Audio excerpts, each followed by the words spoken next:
Good morning, everyone. I'm Jennifer Harmoning with the Burnsville Chamber and glad you could join us this morning for our um, business briefing for August and our Meet the New Police Chief. With that, we're going to get started with our local updates and so we can get going this morning. So as I mentioned, we're going to do our local updates with the city, school district, and chamber. And we're going to start this morning with Tyler Saxey, our school board member, with us this morning. Take it away, Tyler.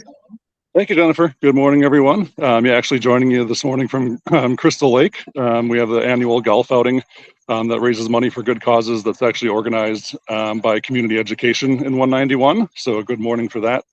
Getting started with it. I think last time we had an update, we talked about we were gearing up for having graduation off-site and off-campus for the first time in quite some time.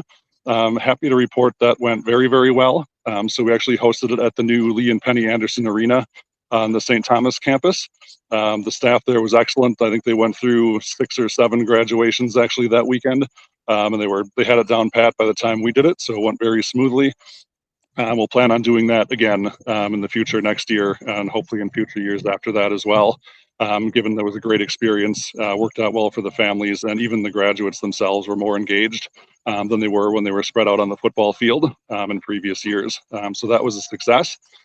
It's been a busy summer for the district, some hiring going on with some reorganization and some new positions that have been developed within the cabinet for the superintendent, as well as currently trying to fill a couple of principal spots that have opened up. So Ron Elementary and Nicollet Middle School currently have openings for the principal position. So work is ongoing for that to find either an interim for the next year or a full-time replacement for those spots.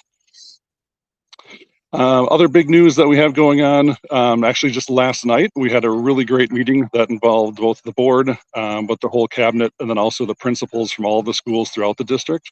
A workshop to kick off what'll be a year-long strategic planning effort, going through a series of workshops to really refine and update the strategic plan for the district overall, and really get to that, what does the daily experience look like for our students, their families, and for the staff in the district. So that was a great kickoff with about well over 30 people participating in that last night.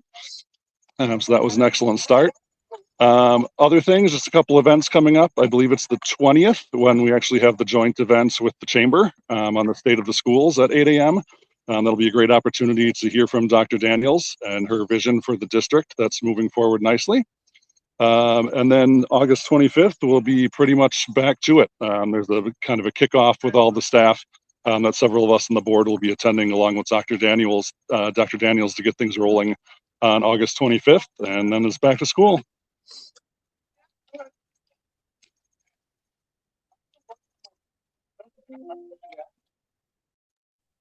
Excellent. Thank you, Tyler. Thanks for the updates.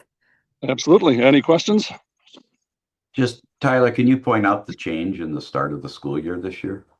Yes, good call. We are starting before Labor Day for the first time in quite some time. That was a function. You used to have to actually have something going on with a big project with your buildings to be able to get an exception to do that. But with Labor Day being as late as it can possibly be, that's been opened up by the state. And a lot of diligent work went into the calendar. I think some of us at first as parents were like, wait a minute, what? But we did the math, and actually this summer was going to be like one day different than a typical one with moving it up. It actually will allow for 2 4-day weeks to start the school year as well. So they'll head back, and then they'll have Labor Day. So 4 days, then Labor Day, and then another 4-day week after that to get started. So it is a little bit earlier than usual, but so far so good, I think, on that front. Thank you. Dan Keeley, Burnsville City Council. I'm going to try my best to keep this brief because I really am anxious to hear from our new police chief, who's our presenter today. This recap is going to cover some financial, some community engagement, a few other items. There's a lot going on, as there always is in the city. We do have the first canceled meeting due to quorum in a long time. It happens very rarely, but we did have to cancel our August 3rd meeting because of a lack of quorum. And normally we actually cancel the meeting that falls in July 4th. And we held that meeting this year, and apparently the vacations were delayed till August. Big news with our police and city hall project, probably the most visible thing. If you've tried to get to City Hall or come to City Hall, you'll notice there's a massive project going on. We're about 40% complete, and we're all looking forward to the construction being over so we can roll into, the closure of Nicollet and 13 next spring for some more road construction and closures. It's been, between the three bridges starting, a year ago to still cliff closure, 13's other half of the bridge being replaced. Next year with the closure of Nicollet, north and southbound at Highway 13, City Hall project construction, and all of the sort of diversions that creates. It has been an immense period of infrastructure investment in the city of Burnsville. So we're all happy about it on one hand and frustrated as heck as the other and wishing it was over soon. So this too shall pass. One recent event, as a member of the National League of Cities Executive Committee and Board, we brought the National League of Cities brought a civility pledge effort, a nationwide effort to ask all city councils to reaffirm, as we did, because we had something like that in place, but not quite exactly the same for years, or introduce a new civility pledge amongst the elected officials and leadership in the city staff. And I'm happy to report that we passed that measure, and there's some new materials coming later in August that will help visualize that at City Hall. And I think that will be a good thing. Obviously, everyone knows the temperature of political activities has gotten quite high at the national, the state, and it even has come to the local level. And we really are committed to keeping the temperature down, keeping the mutual respect, and the dignity of everybody who we are in front of or are in front of us, and bringing their comments to us. So it is a national effort, and I'm really happy that Burnsville jumped on board. As everyone knows, the primary election is this Tuesday. And some of us are going, oh, good. Some of those signs that are all over the city will go away after Tuesday. The current numbers as of last week, we've had about just shy of 600 early ballots cast out of over 2,500 ballots that were mailed out or sent out. That's typical. Usually there's about a 20% conversion rate, as I call it in the marketing industry, of the ballots that are requested and then those that are turned in. And so I will point out too that this is one of the largest candidate ballots for a Burnsville City Council election in a long, long time. I do remember there was maybe 9 city council members on a ballot way back in maybe 2008 election cycle. And that was one of the things that triggered the city council at the time to consider and pass participating in a primary. Prior to that, we were like Apple Valley is still today. We did not hold a primary. And so it's a busy, I think in 2020, the election cycle for the mayor and 2 other council members, I think there was only maybe one challenger for mayor and one city council member challenging the existing council members. We have 6 challengers, along with council member Workman and I, involved in this particular election cycle. Under a financial, we've done a 10-year budget analysis, and there's been some inquiries by some of our council candidates asking for budgets and budget history over the last 10 years. So it was a good opportunity to just do a sort of a recap, and a lot of growth. We've all every city across the country has suffered some unbelievable inflation, just like all of us have in our personal budgets. The city budget's no different. And we rely a lot on construction, road construction, infrastructure construction. And in 2 years, 2021 and 2022, construction inflation ran 40% over that 2 years. It was 19 and a half one year and 21 and a half the next year, or 20 and a half. That was unprecedented. I'm sure, go back in history, you can find other times where construction inflation ran that high, but that far exceeded any other sector of the economy. And normally those types of spikes are followed by a dip where construction activity falls, prices come down, you get a lot more for the money. But that didn't happen. It's remained fairly high, certainly not 20%, but and so we haven't gotten any offset of that. So that is one of the biggest cost drivers of our budget, and it's rough. Outside of that, personnel costs account for 75% of our city budget. And we recently made a commitment to our police and fire, our heroes on the front line that keep us safe, to add 15 more police officers and 16 more firefighters. And that is all based on the data, the demands of the job, and probably all really recognize the changes that police officers, the job they have today versus even just 10 years ago, pre-COVID.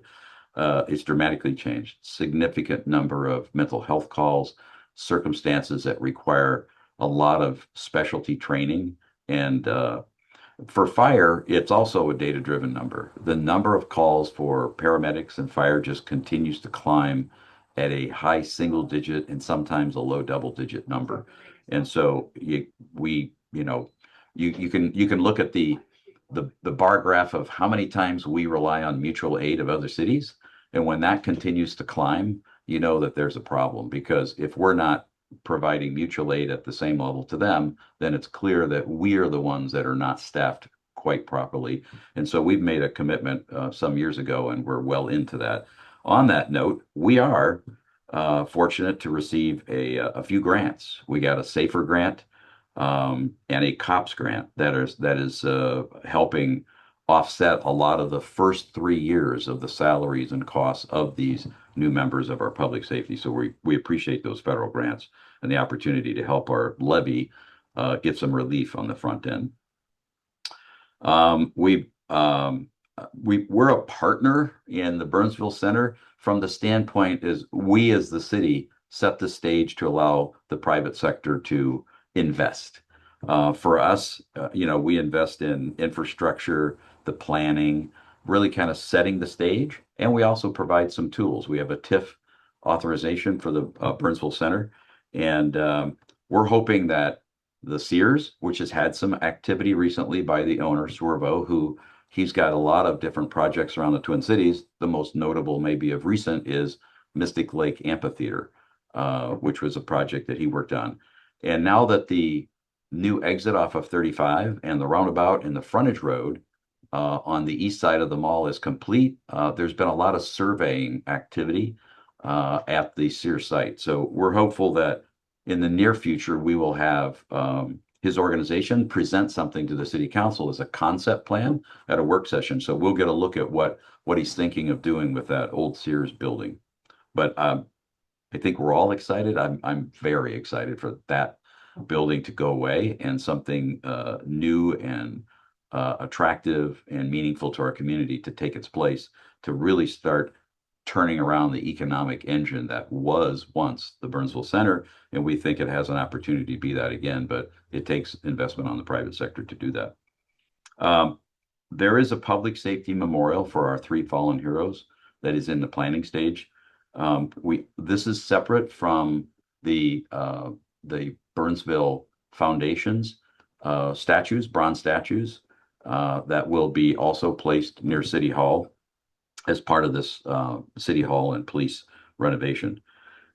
You've probably all heard in the news that there were some cities in Minnesota and other parts of the country that were hit with some cyber attacks on their water infrastructure, basically the technology software programs that run their water infrastructure. I'm happy to report that many years ago, we recognize some weaknesses and vulnerabilities where our technology might have been like these other cities. Unfortunately, we're still connected to the internet, where a cyber hacker could actually break through and get inside and cause problems, which is what's been in the news. Burnsville invested in many different layers of firewalls, a private internal VPN that controls those, multi-level access. And so we are very safe. No one has ever penetrated our multi-layers of defenses. And so Burnsville's water infrastructure is very much safe. And we hope that these other cities, and we know they are, they're investing in kind of the things that we have already done many years ago to protect those assets. And then the one of the last things is, of course, I mentioned earlier, Nicola's going to close north and southbound next spring. Engineering has already started. There's going to be some underground work becoming visible, but that's a big project. It's a $50 million grade separated intersection that is going to eliminate deaths and crashes at one of the highest scoring for death and crashes intersections in the metro area. So we're very happy. After all the grants, and there's been millions of dollars of grants that we've gotten our hands on, 10 million is one, 10.4, I believe it is. It will remain about a $500,000 cost to Burnsville taxpayers for a $50 million project that's going to save lives and make travel through that intersection much better after about a 2-year painful period of construction. We have a few other things infrastructure-wise. Water tower maintenance at Heather Hills is happening, and there is some changes at Dakota County related to transportation as far as cost sharing. Some things are going to be good for us. Some things are going to cost us a little bit more. On balance, we hope it comes out as a wash. But Dakota County is working on massaging some of their models of cost sharing with their cities. And then I want to announce that we have Community Builder Awards open now. So if you know somebody who's been a fantastic community engaged in person who's invested in the community, made a difference in community members' lives, there's a wide variety of things that can qualify for applying for that person to receive our Community Builder Award. The applications are open now and they'll go through August 31st. So month of August is Community Builder Award month. And we hope we have a robust number of applications for people who really do make a difference in our community. Burnsville CVB, Experience Burnsville, will get a new director, Amy Burrell, who's been running it for over 2 decades. Correct me if I'm wrong, Jennifer, is taking a position in Green Bay with their CVB. It's a very large CVB, and it is a very exciting opportunity for her and an opportunity for the Burnsville CVB to get some fresh leadership, fresh eyes, and bring some opportunities. From my perspective at the council level, the leadership that Amy has provided over the last 20 years has been fantastic. I think her board speaks very, very highly of her. They're all disappointed to lose her, of course. But she's very excited about looking forward to her next journey. And then our market garden, I'll close out with a little green message. The Community Harvest Program is currently providing free locally grown produce to residents Wednesday and Saturday morning. So some time ago, we started that Burnsville Market Garden, and it's bearing fruit. Pardon the pun. Thank you very much.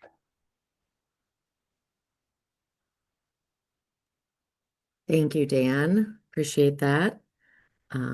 Great updates there. I will share some quick updates from the chamber as you're all here this morning for our business briefing. Just a reminder that we have these the first Friday of every month. So register as a chamber member to get the live link to participate, or watch our YouTube page for the recording. We have in August, our next event is our Out to Lunch program coming up on Tuesday, August 18th. And then as Tyler mentioned, we have our State of the Schools event on Thursday, August 20th. Another thing that I'll throw out there, Dan mentioned elections, 'tis the season. We are entering election season hot here in Burnsville. We have more primaries than I can remember in my lifetime, I think, here in Burnsville. So we've done our best to put up a robust elections information page on our website. So please check that out under information and resources.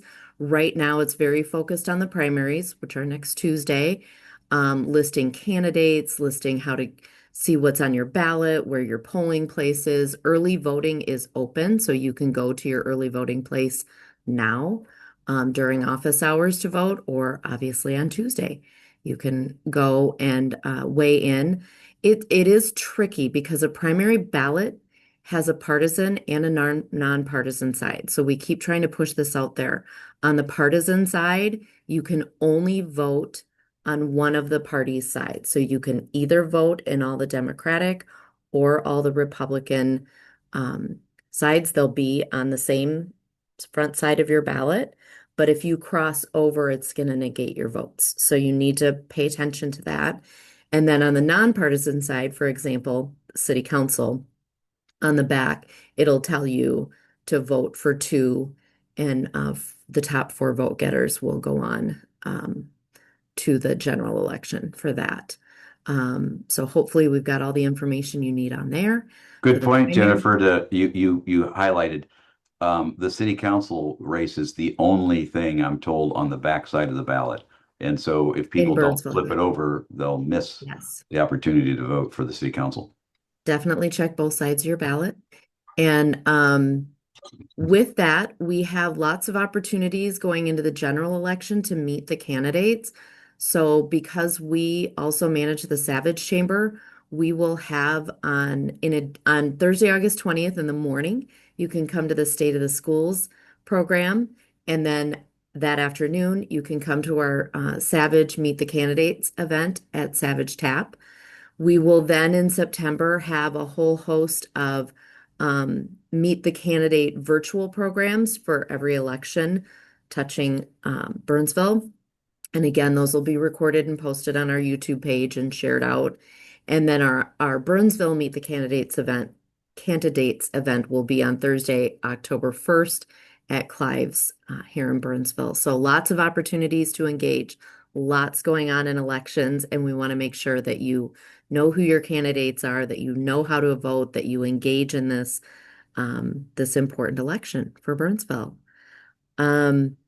With that, our fall fling. So September 22nd, we'll be back down at Minnesota Horse and Hunt. This is a long-standing Burnsville Chamber event, and it's a ton of fun. So please consider that. Lots of ways to engage. And even if you've never shot a gun, it's a fun opportunity to learn and to get out with a group of people. I always call it our golf tournament with guns, just a fun afternoon to get out.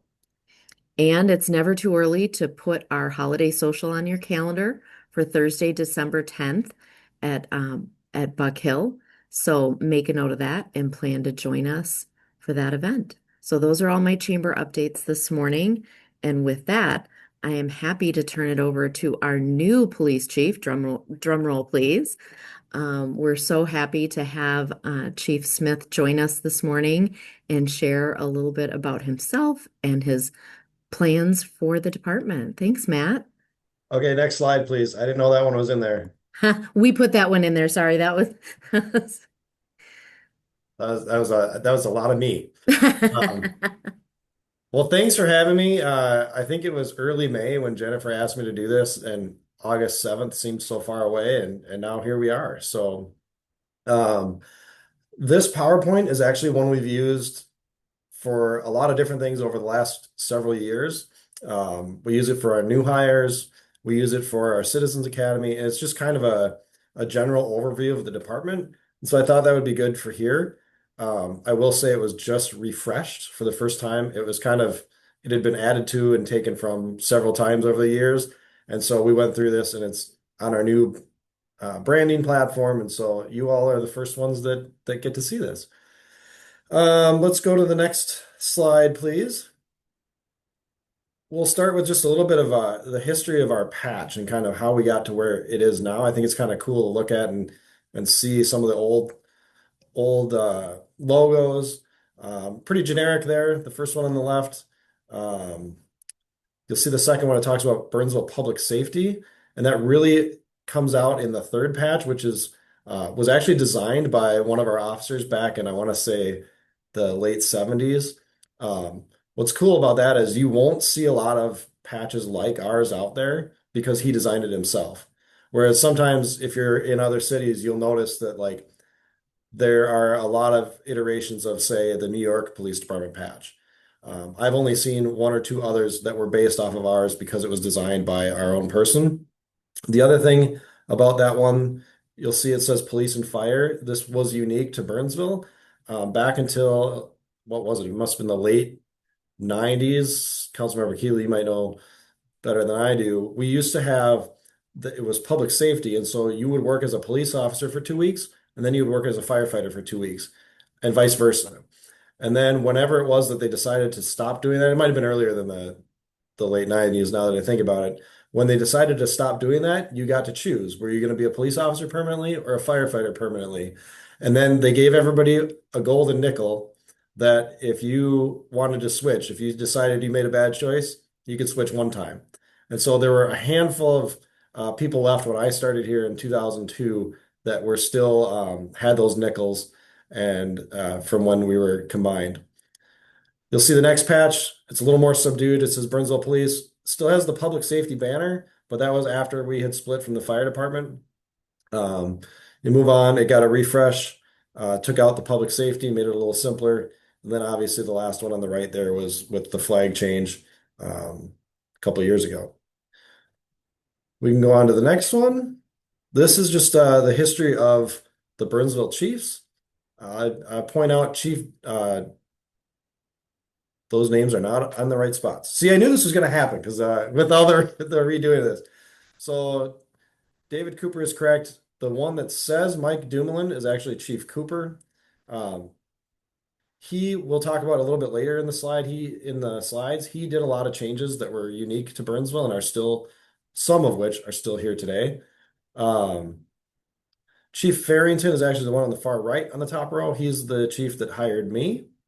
The one that says Chief Farrington, that's Chief Dumoulin. He was the chief for 25 years, a record that will never be broken. And interestingly, his grandson just started with us about a year ago. So it's super cool to have them all around. And then as you can see, the rest of them, I'm not sure how those names got messed up, but most of the bottom ones are right. Next slide.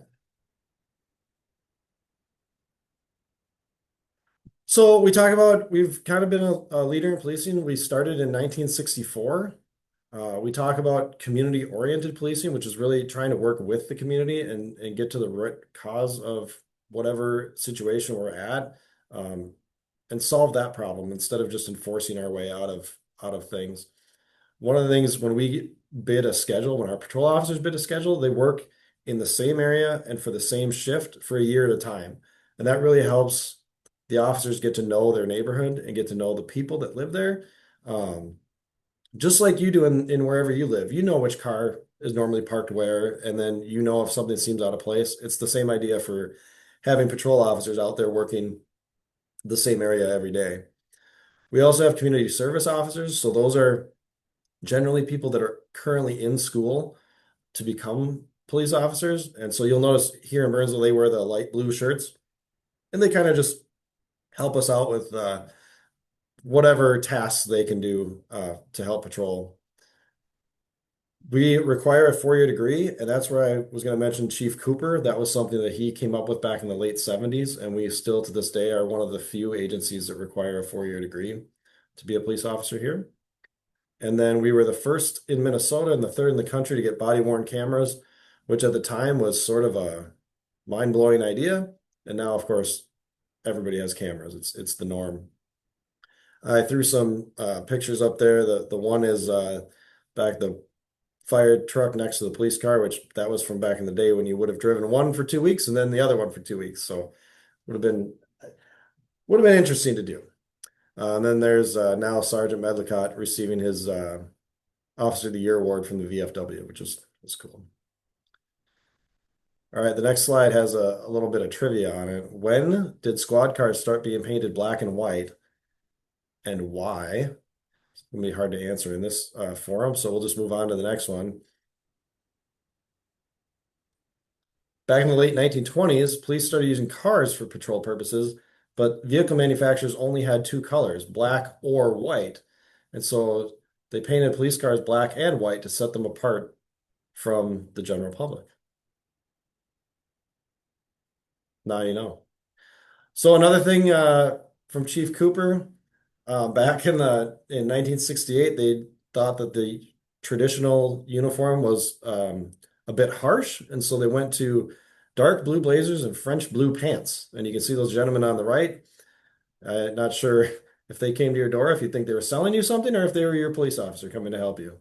The black and white squads were replaced with white squads, and the idea was to make them appear less threatening and more businesslike. I will tell you to this day, there are many people who will, when they find out that I work for Burnsville, will make a comment about, "Oh, you still have the blue blazers?" It was a well-known thing that people still pick on. So they actually did it for quite a while. We can go to the next slide.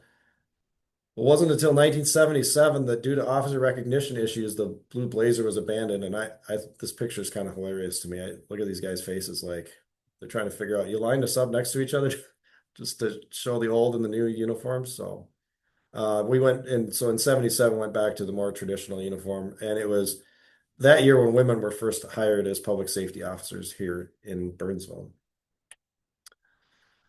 The next slide. Over the years, we went from 5 officers in 1964 to our authorized sworn strength is 88 today. We went from about 2,000 calls for service a year to last year, we were just shy of 50,000 calls for the year.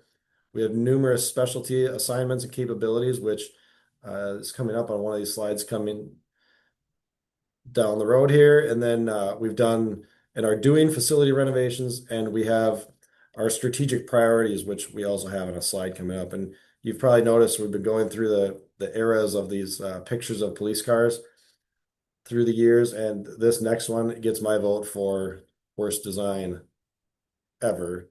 Like, what is that? It's like a powder blue with it's hard to tell, but there's actually two stripes, multicolored stripes, down the side of that car. So anyway, if you're a police car junkie, I don't know about this one. Our next slide, this is just our organizational chart. There's not a quiz on that, but just to kind of show our structure. The next slide is kind of makes that done more as a table. It's a little easier to follow. We have in our admin group, we have myself, Deputy Chief Andrea Newton, 3 captains, a records manager, and an administrative assistant. We have 16 sergeants and then 67 officers, and we're supported by 18 other support staff that you can see listed out there for a total of 109 people that work here. The next slide is a list of specialties that we have, and there's a lot of them. Most of these are things that you might be a full-time investigator or a full-time patrol officer, but these are sort of ancillary duties that you do on the side. What is really cool about all these things is we're a full-service police department. We can handle pretty much any call we get from start to finish. A lot of smaller agencies might have to call, outside agencies to help them, and we certainly do. We're always working with our partner agencies and assisting each other, but we have at least the core of all the specialties to be able to handle anything that would come up. Next slide. So, our goal is to provide the highest level of public safety service grounded in our mission and core values to ensure procedural justice and protect the dignity and sanctity of human life. And so you might be wondering, well, what does procedural justice mean? So our next slide has 4 bullet points that really are, at the core of what we're trying to do. If you treat people with dignity and respect, if you listen to what people have to say, if you make fair decisions, and if you explain your actions, if you can do those 4 things, generally things are going to go pretty well. Doesn't mean we're going to have disagreements, but at least we can talk through things and people will feel heard. So that's really, these are the 4 things we really want people that work here to be doing. The next slide shows our mission. So our mission is working together to make a difference through excellence in policing. That was the mission when I started here 24 years ago. I remember it being out on the wall in the lobby and memorizing it for the interview, and it's been the same ever since. We also, it was probably, boy, 15 to 20 years ago now. A couple of our sergeants came together and made a, if you've ever heard of challenge coins, they made a coin and they came up with these core values: knowledge, integrity, honor, courage, and excellence. They put those on those coins. And actually, the seal up in the upper left is kind of what one side of that coin looks like. And now you see that on a lot of stuff. It's on our car doors, our letterhead. It's kind of been adopted as our core values and our symbol, along with the patch. When we talk to new hires, the next slide, we kind of talk about the badge, really. I mean, it's powerful. And so you have to recognize that it comes with service, authority, and sacrifice, but there's a commitment to the public trust. You know, we're here because of the community. And so remembering that this is a privilege, not a right, it's a powerful responsibility, like I said, and make sure to not tarnish the badge. And so these 5 points are just things that when we have new hires, and of course, anybody who works here, we want people to keep in mind. The next slide, this is actually from a handful of years ago, but I think if we asked our staff today, they'd probably say this the same thing. We asked, what do you want our strategic priorities to be? And they came up with community engagement, staff wellness, scheduling and staffing, basically finding the best way to provide the most coverage, and training and development. And I think the staff wellness one is probably one that I'm super proud of. We've come a long way in this realm, and it's been thanks to the support of the city and the city council, and all our initiatives that we've asked for have really set us up. We've got a lot of things. We pay for therapy for officers now, which when I started 24 years ago, nobody would ever thought of therapy. We have a wellness coordinator full time. We have peer support. We have a lot of resources for officers because what they deal with every day is hard. And I think a lot of that, when the tragedy of February 18th happened, which we'll talk about in a little bit, it didn't make everything better overnight, but it made everything better. And proud to say that everybody who was there that day is still working with us today. So, and I think that is because of the focus on staff wellness that started well before we maybe knew we needed it. So the next slide kind of just shows the change in calls for service over the years. You can see back in the 80s, it was about 25,000 calls a year, and we've slowly crept up to, like I said, this one's the average in the 2020s is about 45,000, but last year we were at 49,000 and some change there. So next slide, some things that make us unique. We talked about our high standards and community-oriented policing, the 4-year degree. We're mission and values driven. Like I said, the specialty opportunities that in a smaller agency you might not have. It really gives people opportunities to grow. We train often internally and with partner agencies. We have our behavioral health unit, which we were, I believe, the first in the state to do that, where we paired our officers with a mental health professional. She actually offices out of our building here, and we now have a firefighter paramedic as well. So we can go out on these behavioral health calls and have a holistic response with both us, social worker, and the fire department. We talk often about our family culture here. Each police department has its own sort of feel, and there definitely is a family culture here. Just like a family, we don't necessarily always agree on everything, but we can have good discussions, and we all know we're here and we have each other's backs. One of the questions we ask on all our interview panels when we're hiring new people is, what are you going to be able to bring to our family culture? And then again, all the wellness things that I mentioned on the previously. Another wellness initiative that we have, so this is our wellness canine doc. That's actually now Deputy Chief Newton. A few years ago when she is the handler for Doc, and she kind of came up with this idea, wouldn't it be great to have this happy little puppy running around. And so Doc is a Woodle, Wheaten Terrier Poodle mix. She doesn't shed. And so she comes to work with Andrea and runs around the PD and brings, as you can see, smiles to people's faces. So um, I don't have a dog at home, but I have Doc here. And it drives my wife nuts because she wants a dog. And I said, I already have one. So, but Doc has been great. So Doc is more internal facing to help with the wellness of our staff. And then on the next page, this is Duke, and Duke is more external facing. So Duke will go out. That's Sergeant Yakovlev there. He's one of our behavioral health members.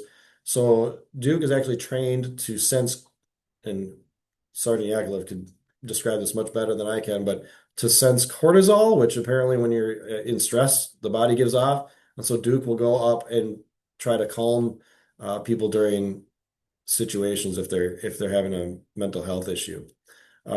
Duke lives with Sergeant Yakovlev, and Duke was actually delivered to us on February 19th, 2024, the day after our tragedy. And while Duke is generally outward facing, he certainly brings smiles and wellness to our staff internally as well.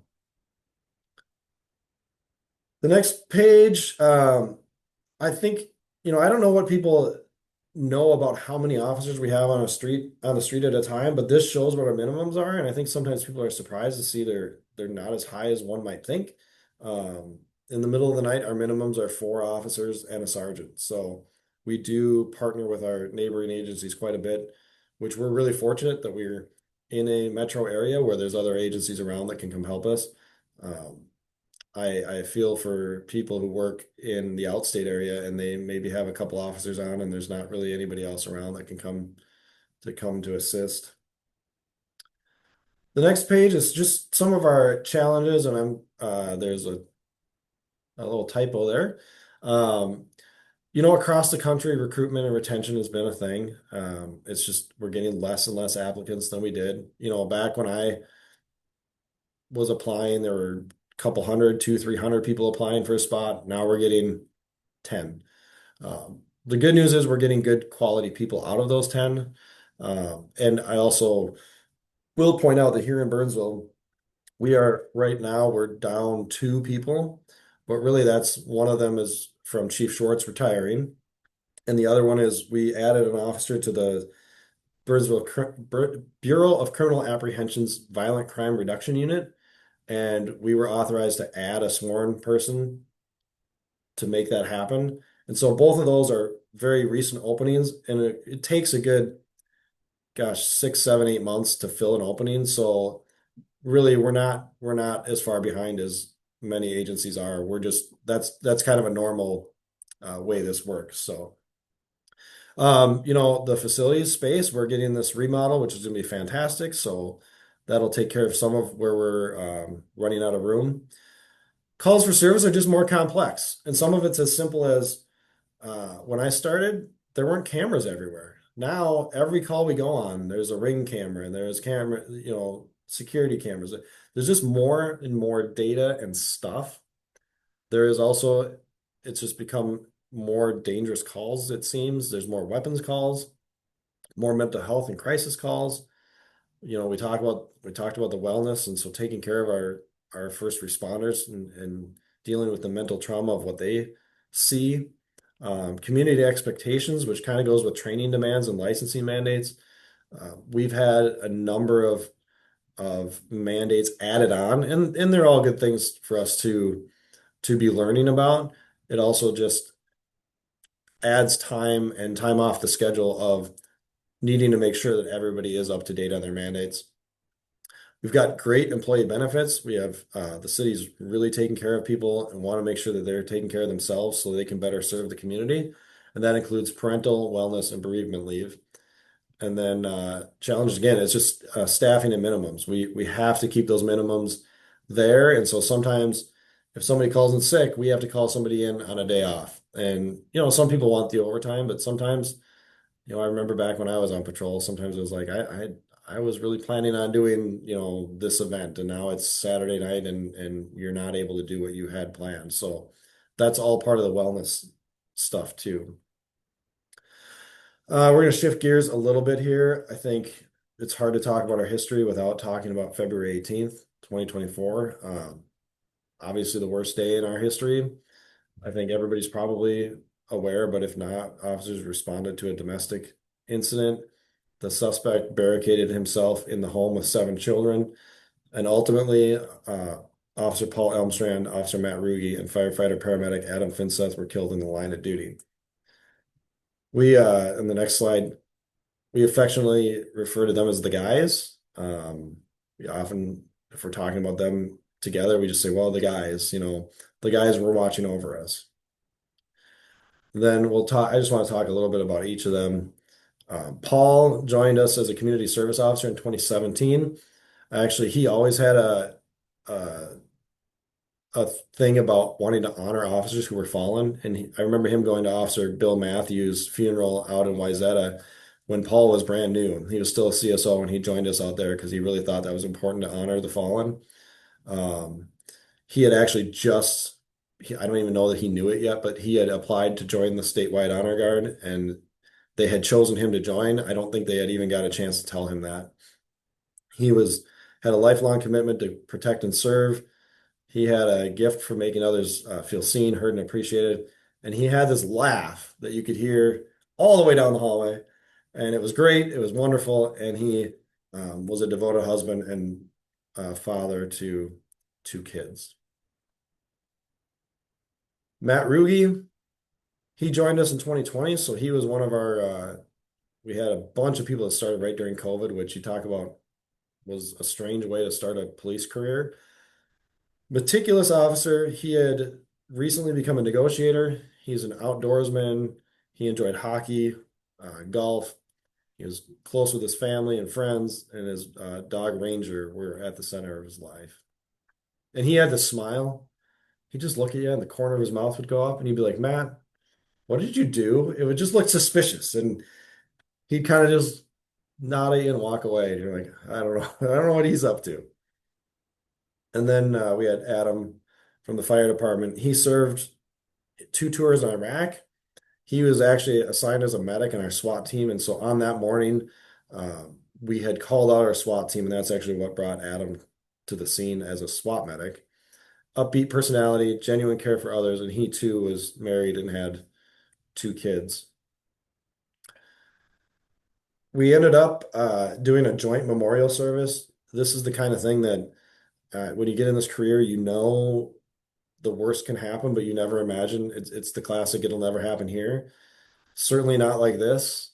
And there you can see a couple of photos that really, the outside one, I mean, the turnout was crazy. And it was a really cold day, and you can see all those officers standing out there in the cold to honor the guys.